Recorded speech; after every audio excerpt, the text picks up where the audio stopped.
O Senhor Jesus confrontou os fariseus, o grupo mais religioso da sua época, não pela sua dedicação, mas pela motivação da dedicação deles. O propósito da espiritualidade deles era apenas serem vistos pelos homens.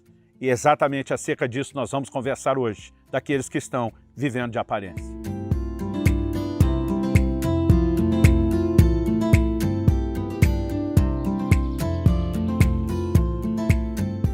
Estou hoje em Irati, no estado do Paraná, passando para trazer mais uma palavra ao seu coração. Em Mateus, no capítulo 6, no versículo 1, Jesus diz assim: evitem praticar suas obras de justiça diante dos outros para serem vistos por eles, porque sendo assim vocês já não terão nenhuma recompensa junto do Pai de vocês que está nos céus.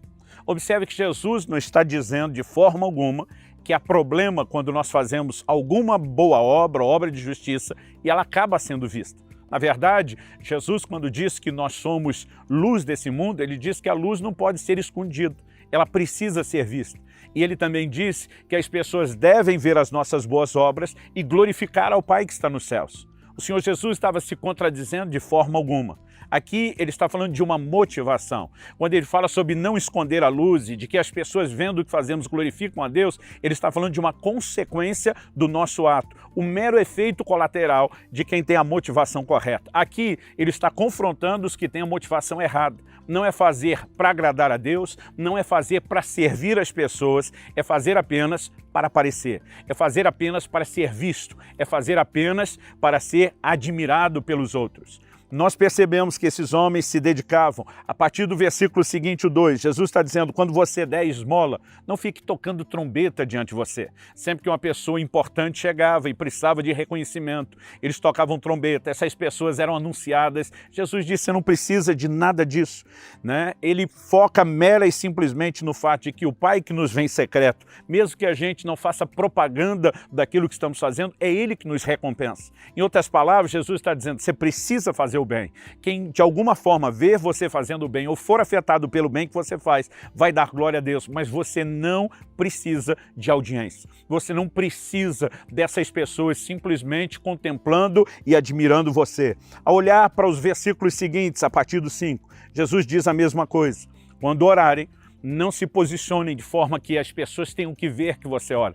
Entra no seu quarto, fala com o seu pai em secreto e o teu pai que te vê em secreto te recompensará.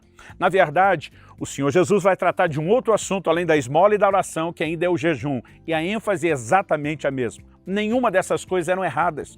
Todas eram legítimas e devem ser praticadas. A oração, a esmola, o jejum. No entanto, se nós fazemos a coisa certa com a motivação errada, então nós acabamos tropeçando. E a motivação errada aqui é o anseio de reconhecimento, é o buscar ser visto pelas pessoas. E acredito que esse problema do homem vem de longa data. Nós podemos dizer que uma definição de religiosidade é a valorização da forma, da aparência, e ela tem, mesmo em nome do zelo, roubado a essência da relação com Deus. Por exemplo, no Evangelho de Marcos, no capítulo 7, Jesus, a partir do versículo 6, cita uma porção das Escrituras da sua época, do livro de Isaías, e ele diz assim, o texto diz assim, Jesus respondeu, bem profetizou Isaías a respeito de vocês, hipócritas, como está escrito, esse povo me honra com os lábios, mas o seu coração está longe de mim.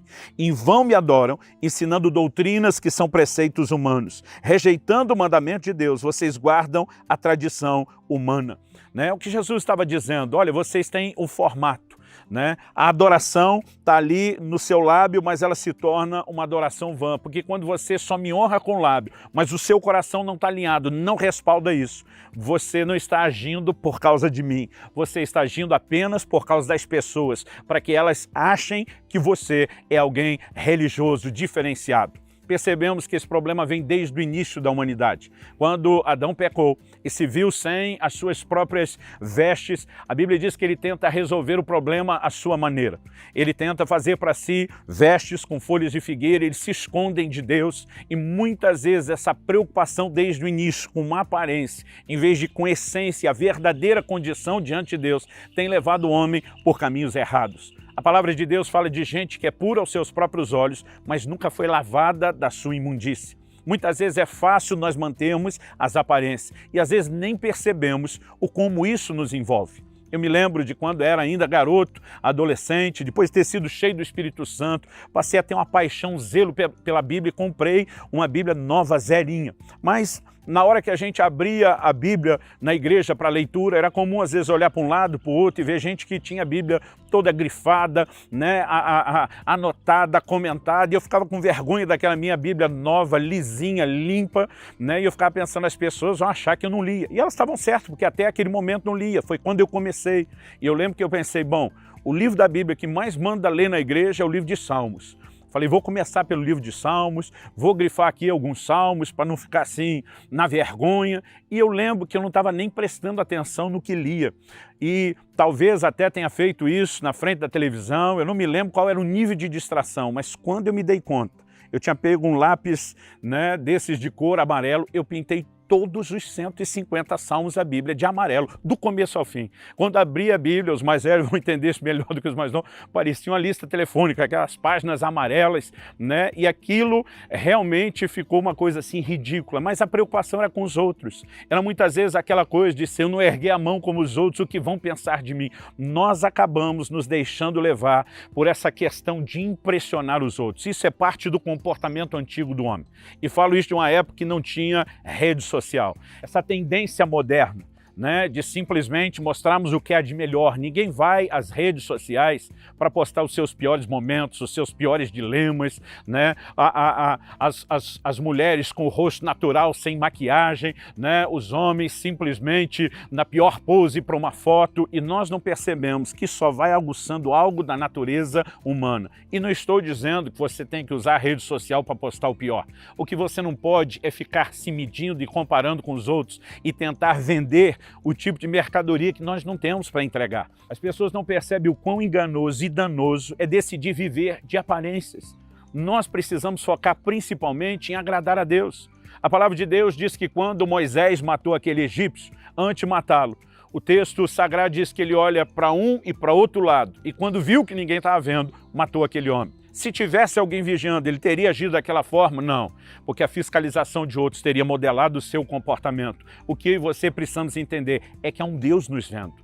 E nós precisamos viver por conta do olhar de Deus. Ele sim é a pessoa que devemos agradar. Ele sim é aquele que nós não podemos enganar. Não adianta eu e você chegarmos diante de Deus com oração, com palavras bonitas, quando Ele conhece de fato o nosso coração. Não adianta simular uma adoração, né, realmente devotada, entregue, quando o coração está tão distante dEle. E com Deus não dá para manter a pose, não dá para fingir, não dá para viver de aparência. Agora, Ele é o único com quem nós deveríamos nos preocupar. O que é que Ele vê em mim, o que Ele pensa de mim, porque a palavra de Deus nos ensina que nós devemos agradá-lo. Jesus declara em João 8 a respeito do Pai, eu faço tudo o que lhe agrada. Há uma doutrina na Bíblia inteira, cheia de versículos falando a respeito de agradar a Deus. Isso significa ter uma conduta sincera. Jesus olhava para esses religiosos que tinham um alto padrão de comportamento, uma performance religiosa de alto nível, e Ele dizia, vocês são hipócritas. Em outras palavras, Ele está dizendo que vocês são os verdadeiros atores. Não existe sinceridade aí. E é lógico que o que Jesus está criticando não é a performance. É uma performance que, na verdade, era uma maquiagem de algo que não existia. Se a performance for o efeito colateral da nossa paixão, está tudo certo. Mas se ela se torna a substituição, está errado. Jesus confronta a igreja de Éfeso no Apocalipse, no capítulo 2, dizendo, eu conheço suas obras, o seu labor, a sua perseverança. Ele vai usando expressões, né? Suportastes provas pelo meu nome, não desfalecestes. E ele mostra que eles eram uma igreja de alta performance, mas ele diz, eu tenho, porém, contra ti, que vocês abandonaram o primeiro amor. Em outras palavras, Deus está dizendo, vocês estão perdendo a essência, vocês estão vivendo a aparência, mas começaram a perder a essência. Que haja no meu e no seu coração o zelo, não de fugir da performance, que ela seja o efeito colateral, mas de não nos preocuparmos com ela em si. Que quando eu e você nos concentramos em Deus, em devotar a nossa vida ao Senhor, quando eu e você paramos de nos comparar e medir forças com outros, ou tentar transmitir uma imagem que produza algum tipo, né, de necessidade de aceitação, nós então vamos nos concentrar no fato de que já somos amados por Deus, aceitos pelo próprio Deus, mas que podemos agradá-lo numa dedicação honesta e sincera a Ele. Quando o Senhor Jesus diz que uma mão não precisa saber o bem que a outra fez, não quer dizer que nunca ninguém pode tomar conhecimento do bem que fazemos, mas ele está dizendo que se a gente faz apenas para que haja o reconhecimento, o crédito, então a motivação passou a estar comprometida. Nós muitas vezes imaginamos que viver de aparência é só aquele tipo de casal que finge que o casamento ainda dura quando já não mais existe, no sentido de ter um fracasso total. Não, há muitas pessoas vivendo de aparência em níveis distintos. Tem gente que o casamento não fracassou, mas não está tão bem quanto muitas vezes ele demonstra estar para aqueles que estão perto. Também não estou dizendo que você sai contando problema e fraqueza para todo mundo, mas quando nós fingimos que estamos bem, nós além de não nos abrirmos para receber ajuda, nós descobrimos um jeito de viver por trás da maquiagem. Acredito que quando Deus, através do profeta Joel, diz: eu quero que vocês rasguem o coração e não as vestes. Rasgar as vestes na cultura deles era uma maneira de repente, trazer um susto a quem assistia. A pessoa rasgava uma veste de festa para mostrar que por baixo estava com veste de luto, para surpreender, para dizer: olha, minha real condição é essa. Quando o Senhor diz rasga o seu coração, ele estava dizendo, tem coisas dentro de você que precisam ser trazidas à tona. Repito, não necessariamente para todo mundo, mas para pessoas espiritualmente mais maduras, muitas vezes para a nossa liderança, que podem nos ajudar. Quando deixamos de tentar impressionar os outros e procuramos de fato viver nessa essência de agradar a Deus, mesmo que ninguém esteja olhando, nós não vamos errar, porque quem só quer agradar as pessoas, viver de aparência, se sente livre. Quem vive para agradar a Deus diz: Deus está olhando o tempo todo. É Ele e somente Ele que nos interessa agradar. Cuide do seu coração, cuide de si mesmo em dias onde a tendência a viver de aparência é cada vez maior, embora já venha com a natureza humana desde o início. Cuide para honrar, agradar a Deus e somente a Deus.